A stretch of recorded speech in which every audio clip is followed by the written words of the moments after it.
Hi, welcome to another very exciting time with George Asian. My name is George, and I'm delighted to be with you. We will be talking today about global thinking for startup elevation. Global thinking for startup elevation.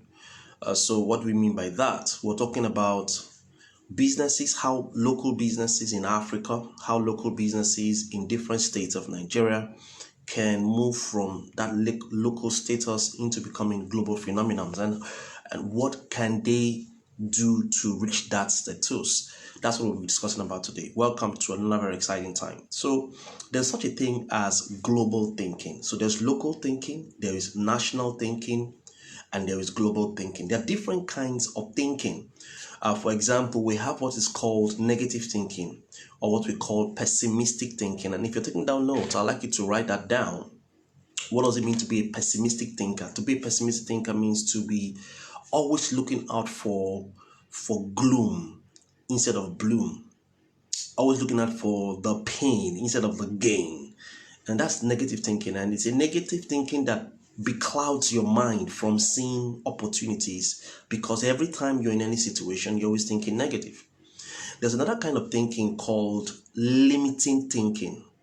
And limiting thinking is just as bad as pessimistic thinking, and it's actually not positive thinking. It's just getting you to be traditional, to think in terms of how it's always been done, and that can be very limiting. And limited thinking is also a local kind of thinking. You're always thinking, you're starting your business and you're limiting it to your environment. You do not realize that those ideas you have, those business concepts you have, can be exported and can make global impact and can be globally relevant. This story I like to share every time I talk about limiting thinking, about a certain man who realized that his wife was, every time she was making soup or making soup, and she wanted to prepare chicken or fish, she would cut the head of the fish and cut the tail of the part of the tail of the fish and the head of the fish, and then she would cook the rest. She did that regularly to the point that the husband noticed it. And then the husband asked her, why do you cut, every time you're cooking this soup, you cut the head and cut part of the tail and then throw it away, then cook the rest of the body? And the woman said to him that my mom used to do that every time she cooked soup. That's what she did. And luckily for them, their mom was alive. So he went to his mom-in-law and his mother-in-law rather, and said, Madam, please, I noticed that your daughter, my wife, every time she's cooking soup, will cut the head of the fish and cut the tail and throw them away and then cook the rest. What's the challenge? Why are you doing that? What's the reason for it? And then the mom, that is the mother-in-law, said, well, my own mom used to do it. Whoa, that is your wife's grandmother used to do that. And so luckily for them, the grandmother was alive. So this young man decided to go meet the grandmother to find out why she always would cut the head of the tail and head of the fish, and then the tail, part of the tail, and cook the rest. And when they got to the grandmom, that is his grandmother-in-law, he noticed that the woman said, well, there's nothing special to this activity. It was just that very many years ago, we were very, very poor, really very poor. And we thought, and because there was no big enough pot to contain the size of the fishes that we used to buy, so I would usually cut out the tail and cut out the head and throw it away so that the pots could size up, could be enough for the fish. And you can just imagine how that the mother, the mother-in-law, that is the daughter of that grandmom, and then the granddaughter, the wife of the fellow, had kept on the tradition without asking questions. That is a typical example of limiting thinking, never asking questions, doing it the way others have done it, doing it traditionally. And if you want to limit yourself, you don't ask questions. So we have what's called limiting thinking. We also have what's called positive thinking. Positive thinking is a lot better. It's just looking at things at brighter side of life, looking at the bloom instead of the gloom, looking at the mess, the message in the mess, looking at the testimony in the test. And it's actually a very good way to look at life. It probably won't take you further, but positive thinking has its place. So we've talked about limiting thinking, we've talked about limiting thinking, we've talked about negative thinking, and now we're talking about positive thinking. There's another kind of thinking called creative thinking. What does creative thinking mean? Creative thinking is when you come up with amazing ideas, when you birth ideas, you're one open to ideas, you expose your mind and your mind comes with ideas that probably haven't been created before. And people who are creative thinkers are called inventors. All right. And then there's another kind of thinking called possibility thinking. Possibility thinking, I believe, is greater than even creative thinking. Possibility thinking is thinking the possible, that in spite of the situation, this is possible. And you see, these various range, these different kinds of thinkings, you need to begin to understand at what plane you're operating in. Are you always in negative thinking? You can really not make progress if you're always a negative thinker, and you can also not make progress if you are a limiting thinker. You're always thinking limited, thinking local. If you want to start growing and start expanding in business, you have to start thinking positive, you have to start thinking possibilities, you have to start thinking creatively, you have to start thinking strategically. There's also such a thing as strategic thinking. So our topic today, global thinking for startup elevation, is not just positive thinking, it's possibility thinking, it is creative thinking, it is strategic thinking. And so what are the things you can do with your business? What are the things you can do with your business that will move your business from where it is right now to where people can recognize it globally? That's what we're going to be discussing today. And I hope you're ready for this. So, when Nigerians, I'm in Nigeria and I live in the country Nigeria. I don't know where you're watching this from. Probably want to tell us where you're watching this from. But most Nigerians, when they start off their business, whatever it is, whether it's a buying and selling business, whether it's a service-oriented business, what they do most of the time is they think in terms of survival. Survival thinking, survival system of thinking is why Nigerians do business. They want to just meet their needs. And survival thinking is a limiting kind of thinking. So they just do business to survive. When most Americans, most people in the European countries do business, they do business because they want to succeed. So a typical American starts off a business, and the idea basically is to grow the business to a certain point where he can sell it off. He can sell the business to somebody else and then make money and then go and retire or go and start off something else. Or you see people who pick their business and then take it to the stock market and want to sell it off there. That's how Americans think. But there are certain set of people called the Asians, mostly the Chinese, the Japanese. The way they think about business is quite different. And it's even the Arabs.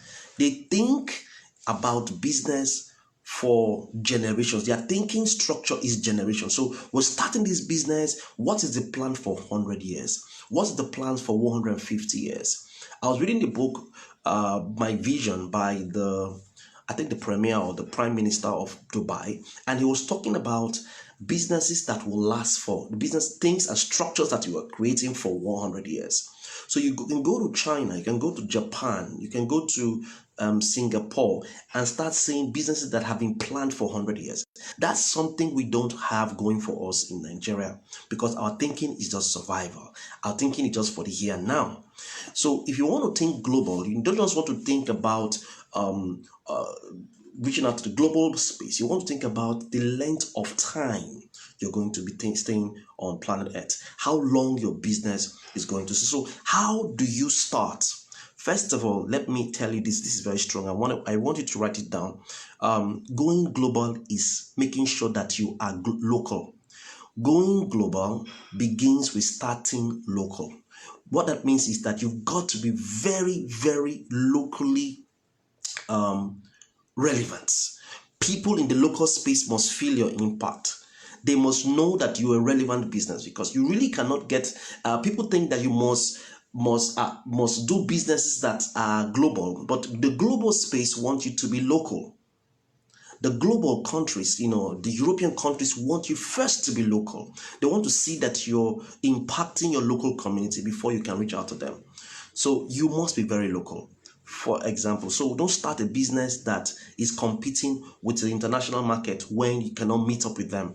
When, for example, you're start trying to do traditional shirts, you're into the fashion industry and you're trying to do the English t-shirt or the English shirt or the English suit. You cannot compete with the European because that is a wear for the Europeans. If you're going to go to that global space and make impact, what you have to really do is make materials, African materials, that is so locally relevant that the global space will be interested.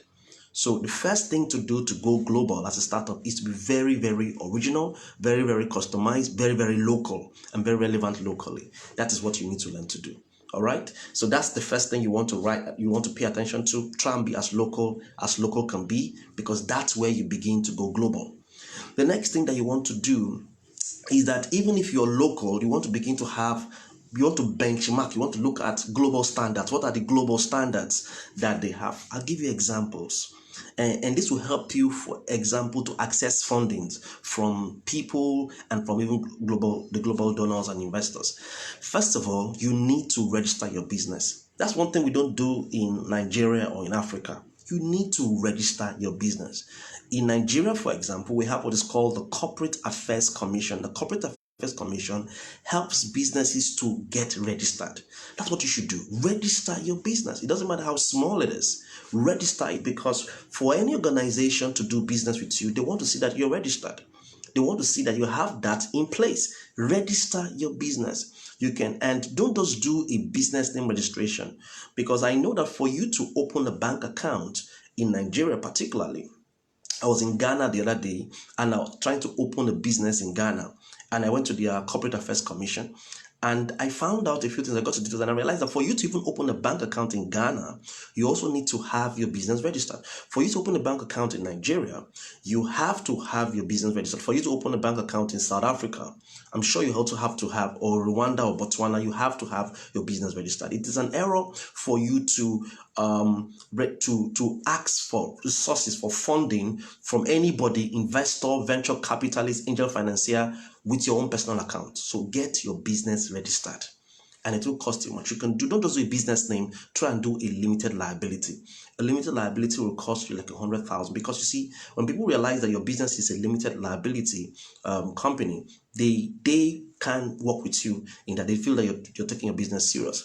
And so you can either open or a limited liability company, or you can also open what's a foundation. Now, there's also something called a foundation. Most businesses that are tilted towards impact, because there are some businesses that their focus is not just profit but impact, will do that, will do foundations. You go out there and register your business with 150,000 naira. That should be about $300 or more. You can get your business registered. That's the first thing you want to do. So register it. Another thing, register, because most organizations will not work with you unless your business is registered. No investor will work with you unless it is registered. Another kind of registration that is very important that you do is to have a domain name on the internet. Go to a domain registrar and make sure that that business of yours is registered on the internet. And that means you can, even if you don't have a website yet, by the way, you should have a website. You should have your domain name registered on the internet. So I'll give you a few websites you can visit and go search whether that special name that you have at the back of your head, that business name that you created, is available online for you to have a space. Because you see, when you get a domain name and you get a web host and you design a website, it's like having an office on the internet, and that actually makes you global. The moment you go on the internet and you have a website, not just a social media account, that has its own role and its own place. The moment you have the domain name, a web host, and on the internet, that places you on the global scale. So a few websites you can visit that will help you to become have your stuff registered. You can go to 007 names. 007names.com. So go to the search button, search for whether your name is available. Let's say your name is Chrisland Enterprise.com. So let's go check it out. chrislandenterprise.com. Is chrislandenterprise.com available for me? Okay, you can go to 007. You can also go to, for Nigerians, there's a particular website I also recommend. You can go to whogohost. I'll spell it for you, whogohost.com. That is whogohost.com. Is also a website that will help you to find out whether your name is available. There's also a very popular one, whether you're in the UK or in Nigeria or in Africa. You can go to godaddy.com, godaddy.com.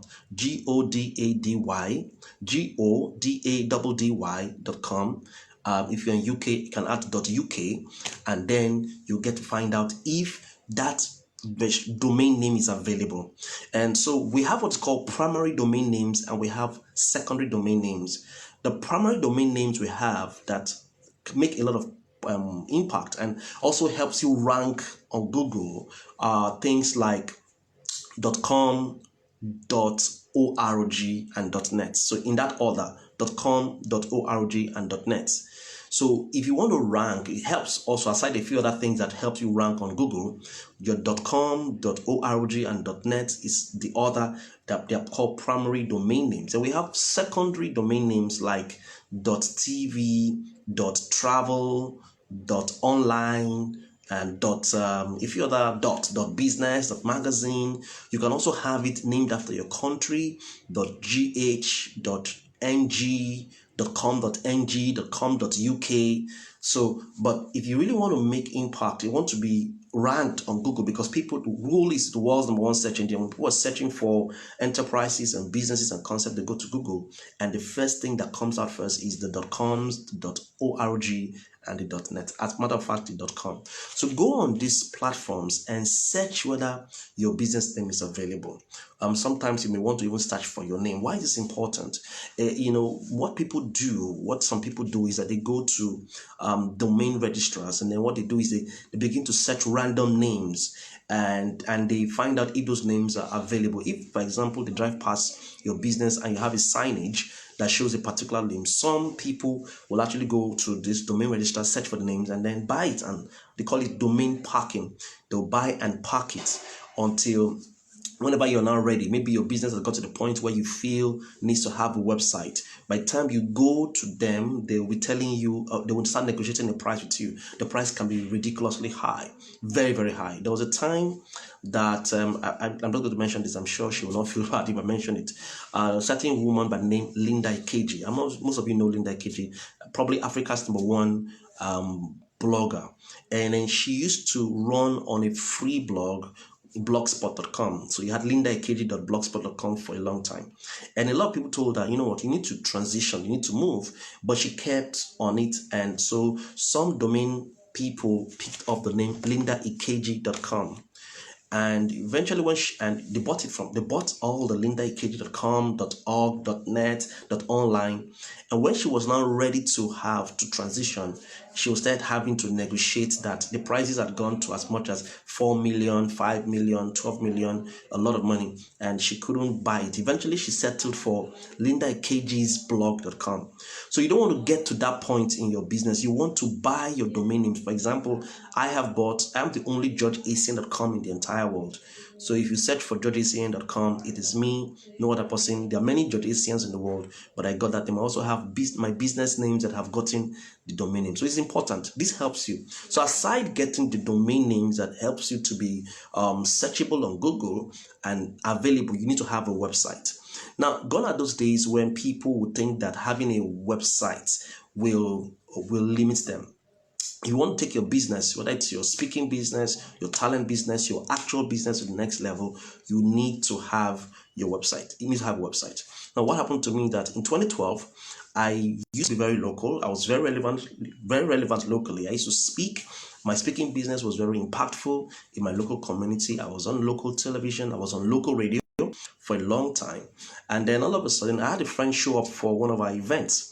And this event was in my city, and he had me speak. He liked the way I speak and said to me, "Josh, do you have a website?"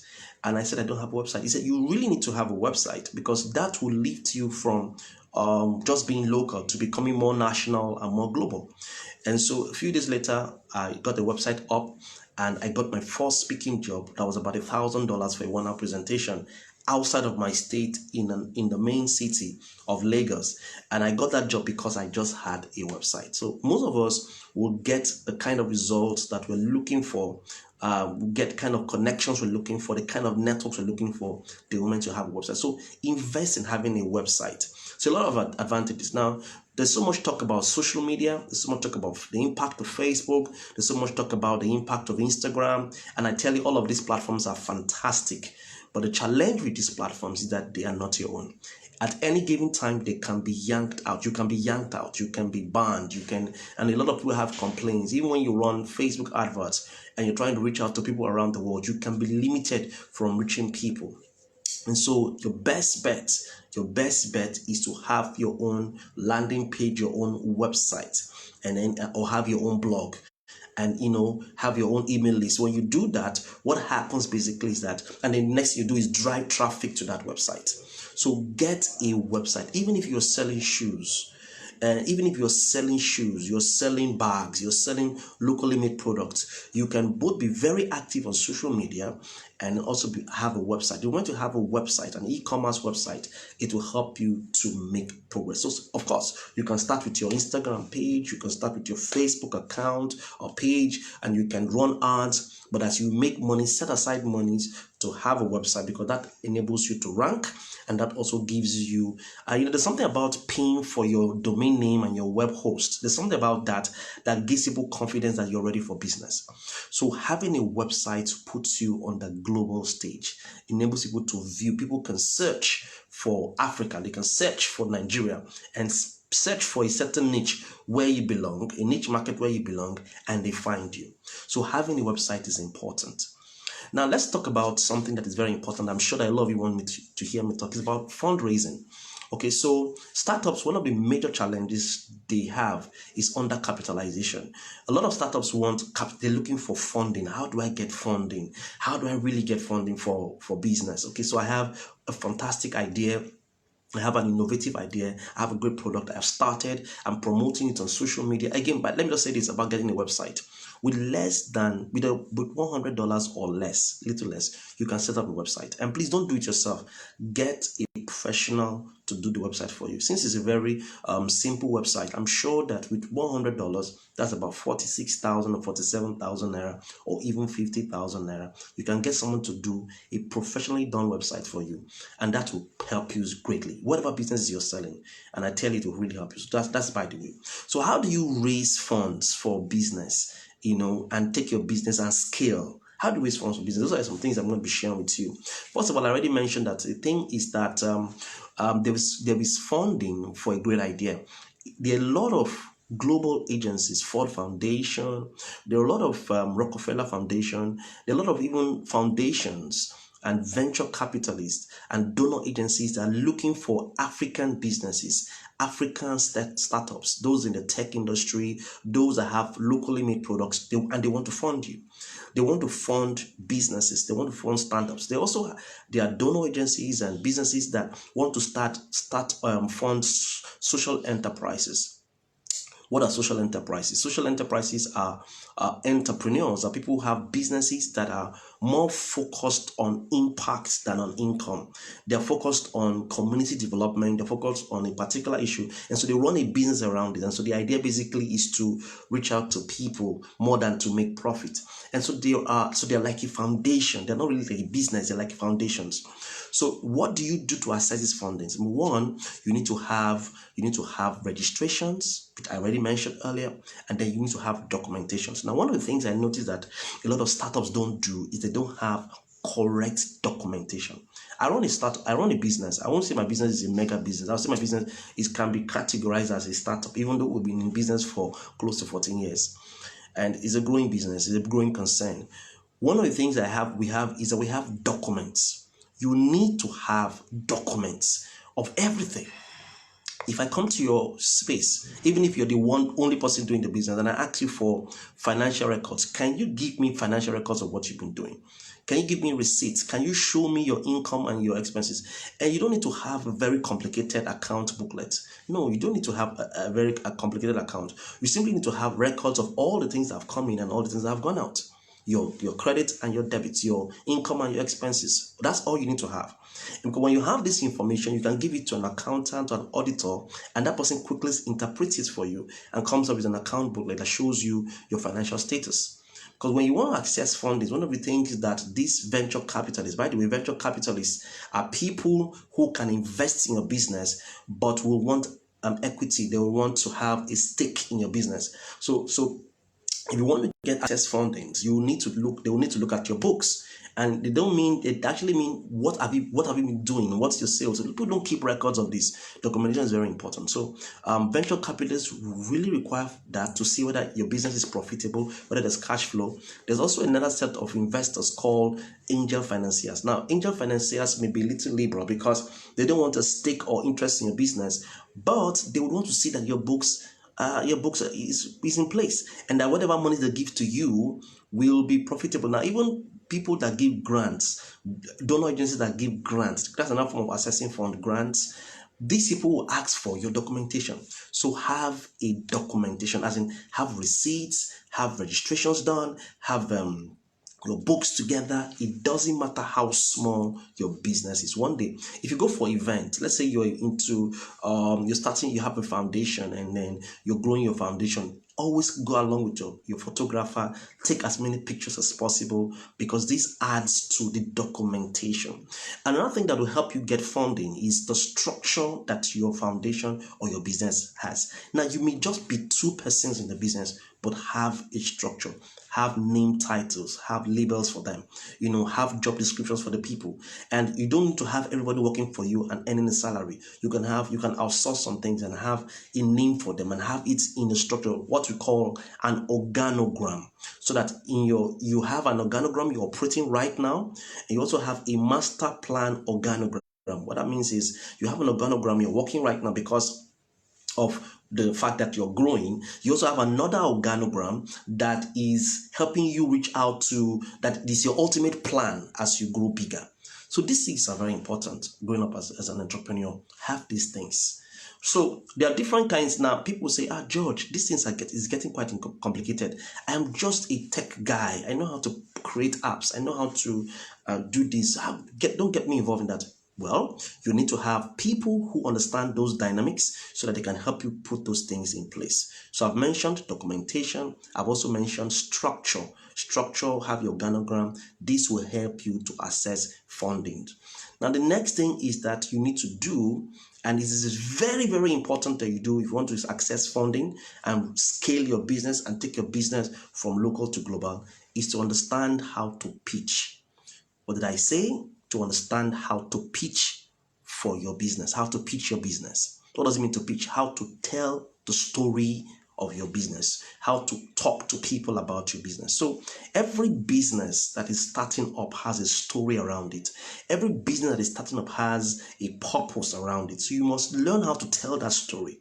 Not just tell us about the business, but tell us the story, the philosophy, and the future, the vision of the story of the business. This will enable you to raise funds. And for me, pitching is so vital. The world has gone by very, very right now. I think we have a few days to the end of Tony Elumelu's enterprise program. I don't know if you heard about it. The foundation, every year, except last year because of the coronavirus, they give out they give $5,000 to over 1,000 Africans.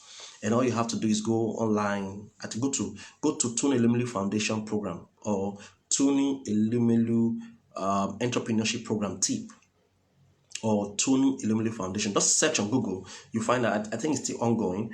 And then basically when you go there, you input your details, and then you can start and get registered. Some of us have gotten these grants many years ago, and we're now serving as mentors. You can also access these grants, but they will want to know whether you have not just experience and expertise. They also want to know whether you have documentations and whether you're ready to do the business. And right now, I even hear that this year they will be requesting that you pitch your business. So you may not come physically to a meeting to pitch your business, but just like I'm doing right now on Facebook Live, perhaps on Zoom, they'll be requesting that you pitch your business. You need to know how to tell your story, how to pitch your business. This is so very important. About 8 years ago, I applied for a grant from the federal government. Then Ngozi Okonjo-Iweala, who right now is the Director General of the World Trade Organization, WTO, was the Minister of Finance then, and she put up a program called the You Win Business Plan Competition. A year prior to that time, she had done something for women. Women were allowed. Then the next year was for the general public. I joined, and for that time you just need to write your stuff and then submit. They'll approve it and give you money between ₦1 million to 10 million naira. So, but the next year they now decided, okay, we're going to do this thing, but we're going to add one thing more. We're going to get people to pitch their business in front of a panel. So in my own set, all right, we had to now stand before a panel of four, I think of four is of four, and then convince the panel that we deserve whatever amount of money requested for. I requested for 10 million naira at that time, and I was able to convince the panel to give me 10 million naira. Some people requested, they pitched, and they couldn't get 10 million because they couldn't pitch effectively. So for you to access funding, you must understand how to communicate the value your business is offering and the story of the business that you're doing. So one of the things you want to master for you to go global, for your elevation, global taking for startup elevation, is understanding pitching. So join a public speaking school. Join a public speaking or watch a lot of public speaking videos. Go online, go on YouTube and search for pitching for business. Look out for African people who pitch for business. Just search along those lines and see what people are doing. Look out for things related to your industry and try to practice a pitch. There's something called the elevator speech. I don't know if you've heard of the elevator speech. That there's this assumption that if you are in an elevator with Dangote, or with Bill Gates, with Elon Musk, and then what do you say to him to make you want to have another conversation with you? What do you say to him to make him want to do your business, to be interested in your business in 1 minute? So you need to have pitches you can do for 1 minute, for 2 minutes, for 5 minutes, and for an hour. This is very important. You need to master pitching.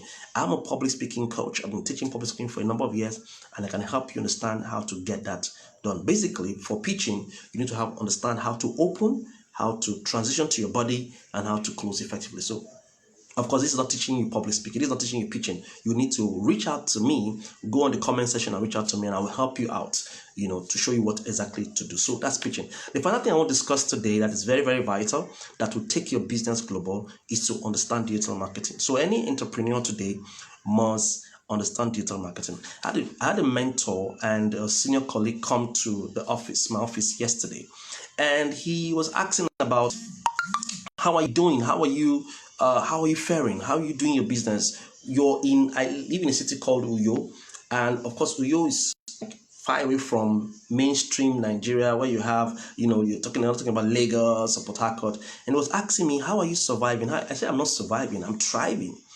And how are you doing? I told him, I said, look, you know what? 90% of the income we make in this space, he was excited about what was going on in our space. 90% of the things happening here, of the monies we earn, is from outside of our states. And sometimes even my landlord will call and say, what are you guys really doing? You're running power from morning till evening, and then you guys are doing stuff. 90% of the resources that we earn is from outside of our state. Isn't that amazing? What happened in 2018, even before the lockdown didn't affect us. We run a training organization, run a training business. We moved. I did a training for all my staff, and we moved our entire business from offline to online.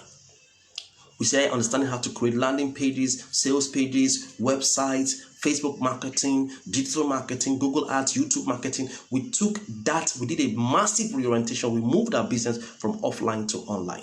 And that was the best thing that happened to us. Because now we start creating product that will fit into the international market. We start creating videos, audios, and materials that could reach out to them. And that turned our business around. During the lockdown, we made times 10 the money that we made when there was no lockdown, because we moved our business online. So you want to start thinking digital marketing. So anybody who is an African, who is a Nigerian, who is a startup, you need to go and take a digital marketing course. Take a digital marketing course, and then find a way to take all of the businesses that you have offline and place them online. If you do this, you will scale your business. All right, you move your business forward. So the final thing, that's part of the final things I want to say. So digital marketing is a very important thing.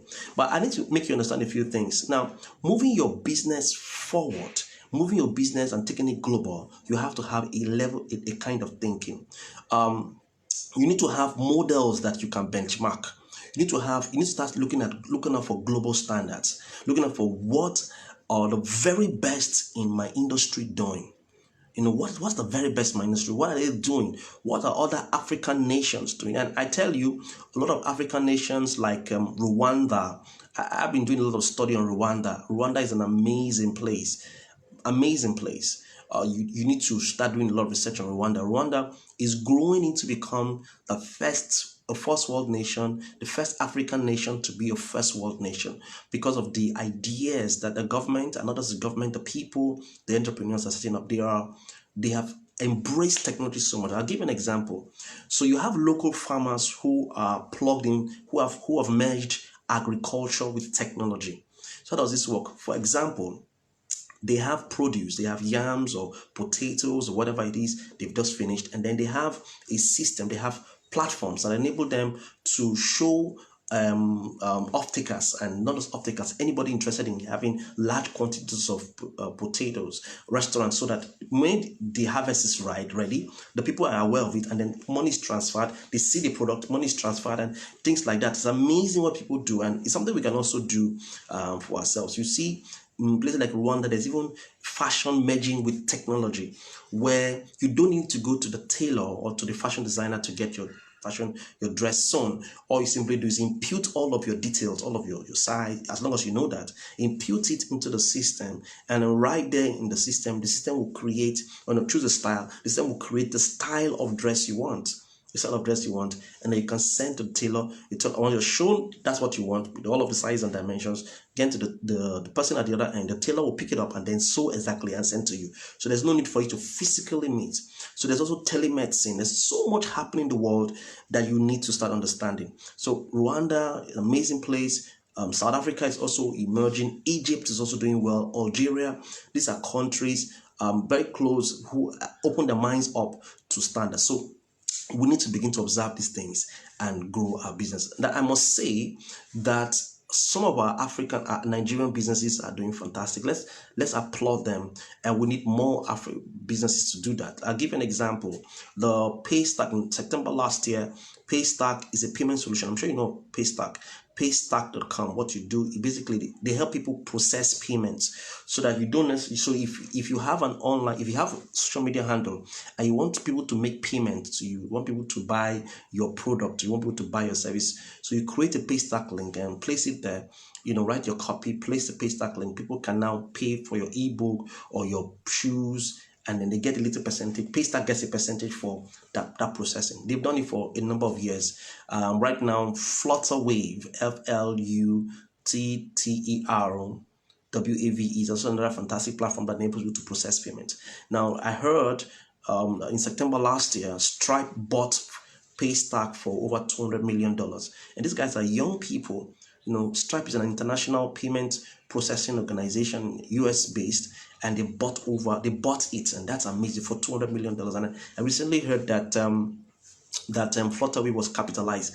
That means that what are these guys doing? What did Paystack do? What did Flutterwave do to access such funding? So that's what you should start doing. Looking out for standards, looking out for models, and seeing how you can model. So even if you're not in the tech industry, it doesn't matter what industry you are in, there are models in other African nations, and there are models in other European nations that you can observe and then copy. Yes, you're allowed to copy and see how you can come up with something very, very great.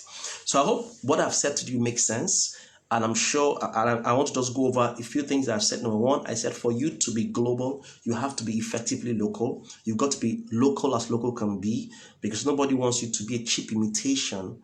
All right. So try and be as local can be. That will help you. All right. That will enable you to export, because they are looking for local exports. Right. That's the first thing. I also said that for you to access global funding, you need to understand the requirements, documentation and structure and registrations of whatever it is you're doing, so that you can have fundings from venture capitalists, angel financiers, and access grants. I also need to start thinking.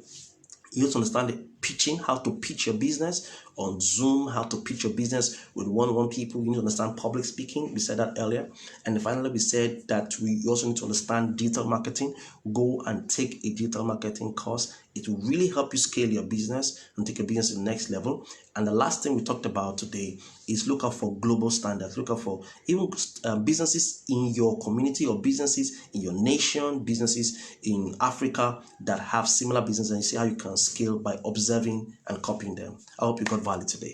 Thank you for watching. If you're watching this on YouTube, I'd like you to click on the subscribe button, and so you can get updates of any kind of video like this. If you're watching on Facebook, like my page, George ACN. And also on YouTube, you can also click on the notification button so that anytime we have great videos like this, you get to see it. I hope you got value. Ask me questions in the comment section. Reach out to me. I'll show you how I can help you. God bless.